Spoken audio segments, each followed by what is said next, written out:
본 영상은 필자가 연구한 자료를 재미나이의 도움으로 사주팔자와 주역의 관점에서 문재인 전 대통령과 윤석열 대통령의 리더십 특성을 심층적으로 비교 분석한 내용을 담고 있으며 가상의 백분쇼 형태의 토론 형식으로 구성하여 이를 대담 형태의 대화체로 구성하였습니다.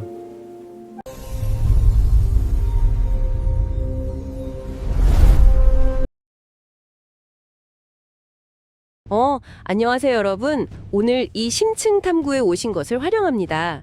저는 오늘 여러분과 함께 아주 흥미로운 자료를 파헤쳐볼 호스트입니다. 네, 안녕하세요. 오늘 이 독특한 텍스트의 분석을 도와드릴 전문가입니다. 반갑습니다. 오늘 우리가 살펴볼 자료는 약간 평소 다루던 것들과는 결이 좀 다릅니다. 아주 독특하고 깊이 있는 시각을 담고 있거든요. 바로 백분쇼 명운의 기록이라는 토론 프로그램의 전체 텍스트, 그리고 그 토론의 핵심 주제였던 대한민국의 두 정치 지도자 문재인 전 대통령과 윤석열 대통령의 사주팔자를 분석한 시각 자료입니다. 네, 사주와 주역이라는 동양 철학의 렌즈를 가져왔죠. 맞아요. 오늘의 미션은 이 텍스트와 시각 자료들을 바탕으로 두 리더의 본질적인 기질과 그들이 이끌었던 국가의 운명을 해부해보는 것입니다. 단순히 재미로 보는 성격 테스트 같은 가벼운 이야기가 아니라 거대한 권력의 흐름을 철학적 관점에서 어떻게 해석했는지 따라가 볼 텐데요. 본격적으로 자료의 첫 장을 넘기기 전에 우리가 반드시 짚고 넘어가야 할 아주 중요한 전제가 하나 있죠. 네, 그렇습니다. 지금 이 탐구를 듣고 계신 여러분께 가장 먼저 그리고 아주 명확하게 고지해드려야 할 부분이 있습니다. 오늘 우리가 다루는 이 출처 자료와 토론 내용들은 결코 좌파나 우파, 그 어떤 특정 정치적 이념이나 진영을 배변하거나 지지하기 위한 것이 아닙니다. 네네, 절대 아니죠. 맞습니다. 저희 두 사람 역시 이 분석을 통해 어떠한 정치적 입장이나 판단도 내리지 않습니다.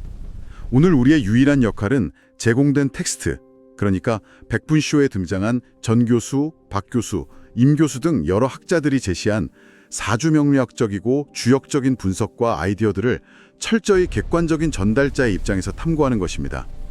누가 옳고 그르냐의 정치적 특실이 아니라 인간이 타고난 기질이라는 텍스트 자체에만 집중해서 들어주시면 감사하겠습니다. 정확합니다. 정치적인 색안경을 잠시 내려놓고 본다면 사실 이 자료는 정말 흥미로운 인간 관찰 보고서에 가깝거든요. 당신이 리더십의 본질에 관심이 있거나 전혀 다른 사람의 타고난 기질들이 어떻게 거대한 갈등과 조화를 만들어내는지 궁금하시다면 오늘 이 시간은 꽤나 큰 아하 모멘트를 드릴 겁니다. 네, 분명히 그럴 거라고 생각합니다. 자, 그럼 이제 이것을 하나씩 풀어볼까요? 바로 토론 프로그램에서 제시된 시각 자료의 첫 번째 섹션부터 살펴보죠. 이 부분에 소제목을 붙이자면 시스템의 수호자 대 질서의 파괴자 정도가 될 것 같습니다. 자료를 보면 문 전 대통령은 을의 일주로, 윤 대통령은 경진 일주로 명시되어 있습니다. 이 데이터가 의미하는 바를 출처의 맥락에서부터 하나씩 짚어주시죠. 출처 텍스트에서 학자들이 가장 먼저 그리고 가장 오랜 시간 동안 토론한 지점이 바로 두 사람의 격국 차이입니다. 격국이란 쉽게 말해 한 사람이 세상을 살아가는 기본적인 프레임이나 삶의 무기를 뜻하는데요. 전 교수의 분석에 따르면 문 전 대통령의 사주는 정인격의 전형적인 구조를 띠고 있습니다. 사주에서 정인이라는 것은 바를 정자에 도장 인자를 씁니다. 즉 국가의 공적인 문서, 인장, 도덕적 명분, 그리고 무엇보다 시스템과 절차를 의미하죠. 공적인 인장이라고 하니 확 와닿네요. 그러니까 결과가 아무리 좋다고 하더라도 그 과정이나 절차적 정당성이 훼손된다면 그것을 용납하지 못하는 기질이라는 뜻이군요. 텍스트에서도 이를 가리켜 명분을 목숨처럼 여기는 꼿꼿한 섬디의 기운이라고 표현했더라고요. 정확합니다. 시스템이 흔들리는 것을 가장 경계하는 안정지향적인 태도인 거죠. 그런데 바로 이 지점에서 박 교수가 분석한 윤 대통령의 사주를 보면 두 사람의 기질이 얼마나 극단적인 대척점에 서 있는지 알 수 있습니다. 네, 완전히 반대 느낌이었어요. 맞아요. 박 교수는 윤 대통령의 사주를 괴강점이자 금수식신격의 결합으로 해석했습니다. 여기서 괴강이라는 단어가 아주 핵심적인데요. 북두칠성의 으뜸뼈를 뜻하는 이 기운은 기존의 낡은 판이나 꽉 막힌 시스템을 스스로가 법이 되어서라도 깨부수고 돌파해내는 강력한 무장의 에너지를 뜻합니다. 절차보다는 본능적인 판단력과 돌파력이 훨씬 우선시되는 프레임인 것이죠. 선비와 무장의 만남이라 정말 극명하네요. 저는 이 대목에서 시각 자료에 쓰인 이미지 비유가 되게 눈에 띄었습니다. 텍스트가 설명하는 이른바 신살의 개념을 아주 직관적으로 그려놓았는데요. 문 전 대통령 쪽에는 어두운 밤바다 위에 은은하게 뜬 달, 그리고 책의 이미지가 있습니다. 자료에서는 이것을 하늘의 문장이라는 뜻의 천문성으로 설명하죠. 네, 아주 사색적이고 정신적인 가치를 추구하는 지혜를 의미하죠. 그렇죠. 반면에 윤 대통령 쪽의 이미지는 완전히 다릅니다. 붉게 타오르는 불꽃, 거칠게 떨어지는 폭포수, 그리고 날이 선 칼을 든 장수의 모습이에요. 텍스트에서는 이를 백호와 양인느라는 신살로 설명합니다. 마치 호랑이 등에 올라타서 망설임 없이 장군의 칼을 휘두르는 격이라는 비유가 아주 인상적이었습니다. 네, 그 시각 자료의 대비가 백분쇼 단월들이 말하고자 했던 핵심을 정확히 관통하고 있습니다. 서재에서 붓을 들고 시스템을 정비하려는 선비와 전진터 한복판에서 칼을 쥐고 당장 눈앞에 적을 베어버리려는 장수의 기질. 이 본질적인 차이는 평상시보다 거대한 위기가 닥쳤을 때 어떻게 대처하느냐에서 가장 명확하게 드러납니다. 텍스트의 다음 섹션이 바로 이들이 태어난 계절의 힘, 즉 원령을 다루고 있죠. 맞습니다. 계절로 비유하니까 이야기가 훨씬 수월했거든요. 임 교수의 분석을 보면 문 전 대통령은 추걸, 그러니까 가장 추운 겨울의 끝자락에서 이제 막 봄을 기다리고 있는 시기에 흙으로 태어났다고 합니다. 겉보기에는 부드러운 흙 같지만 사실 그 내면은 겨울의 냉기를 품고 꽁꽁 얼어붙어 있는 단단한 대지, 전형적인 외유내강의 형태라는 거죠. 그렇습니다. 반면에 윤 대통령은 자월, 1년 중 가장 춥고 어두운 한겨울의 정점에 태어났습니다. 게다가 그 기본 기질 자체가 흙이 아니라 서슬퍼런 쇳덩어리, 즉 경금이라고 분석하죠. 이 한겨울의 차가운 금속이라는 성질은 아주 독특한 심리를 만들어내는데요.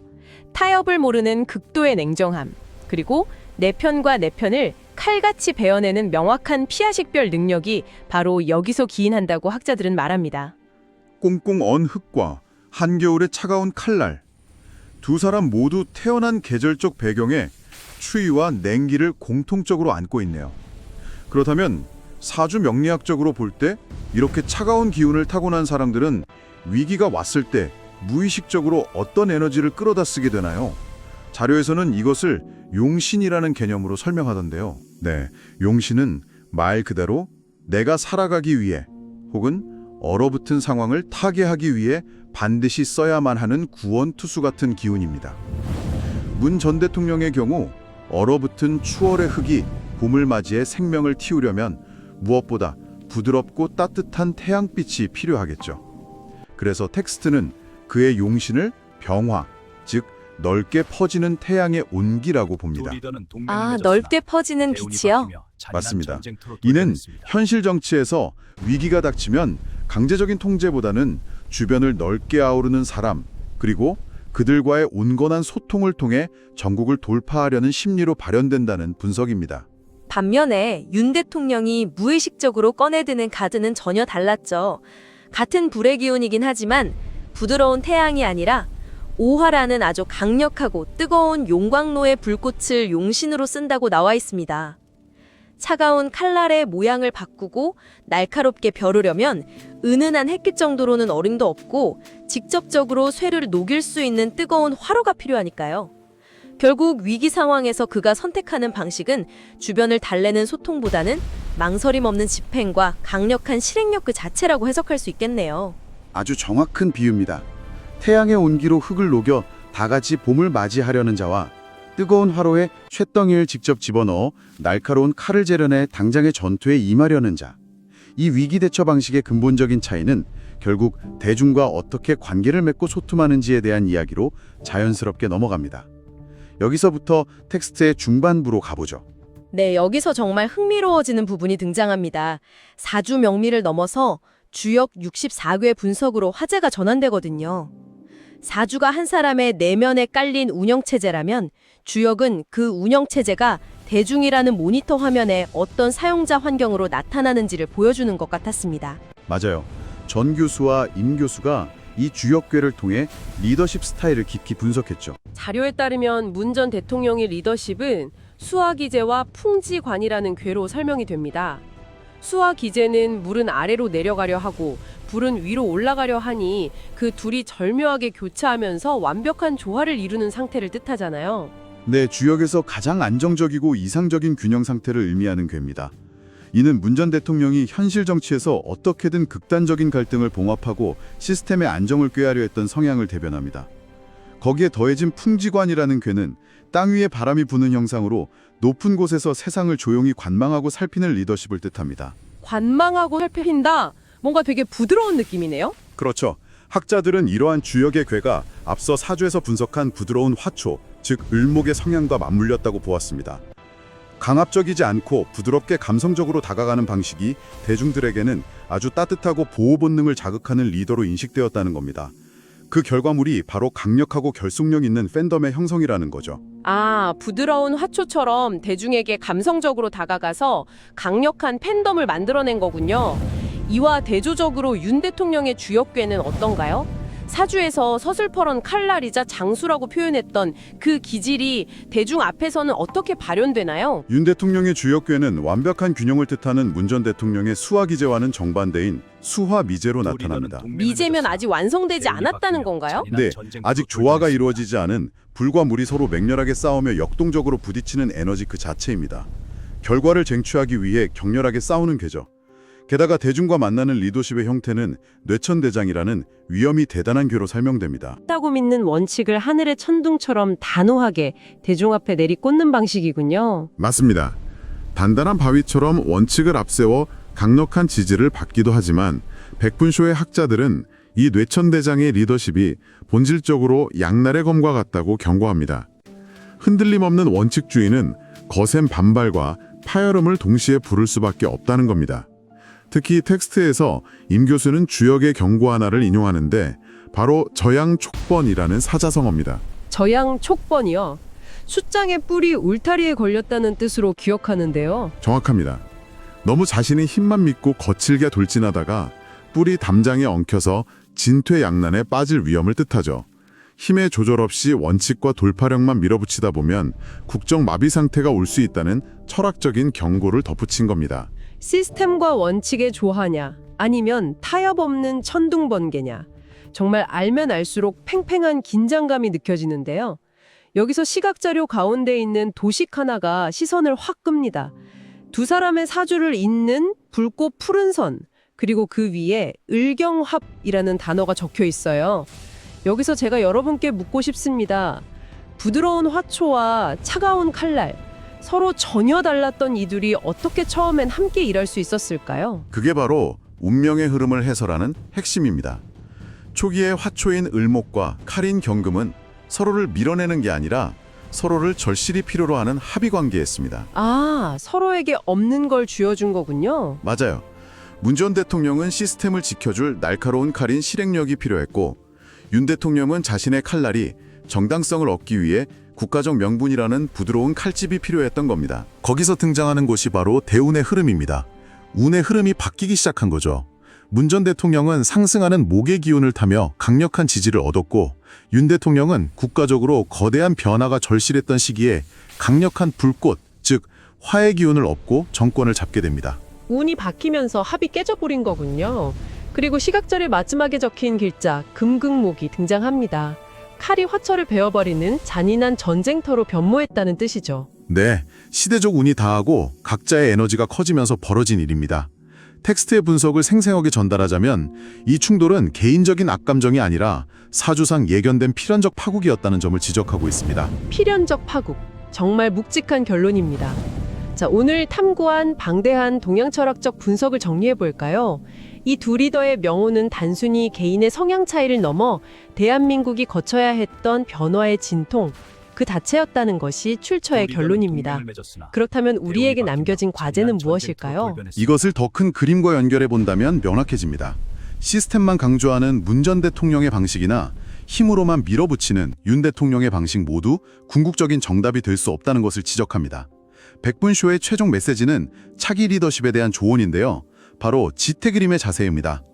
포용과 결단을 동시에 갖추고 낮은 곳으로 임하는 중도의 지혜가 필요하다는 것이죠. 지태그림, 포용과 결단을 아우르는 중도의 지혜라. 정말 새겨들어야 할 교훈입니다. 자, 오늘 우리는 두 정치 지도자의 태생적 기질이 어떻게 합력하고 또 충돌하는지 보았습니다. 그렇다면 지금 듣고 계신 당신의 삶은 어떠신가요? 직장이나 인간관계에서 겪는 갈등 중 논리적인 의견 차이라고 믿었던 것들이 사실은 오늘 살펴본 물과 불 혹은 화초와 칼처럼 본질적인 기질의 충돌, 즉 금극목에서 비롯된 것은 아닐까요? 오늘 밤 당신과 가장 많이 부딪히는 사람과의 관계를 이 기질의 렌즈로 한번 새롭게 바라보시길 바랍니다. 뜻밖의 해답을 찾을지도 모르니까요. 오늘 심층 탐구는 여기까지입니다. 감사합니다. 감사합니다.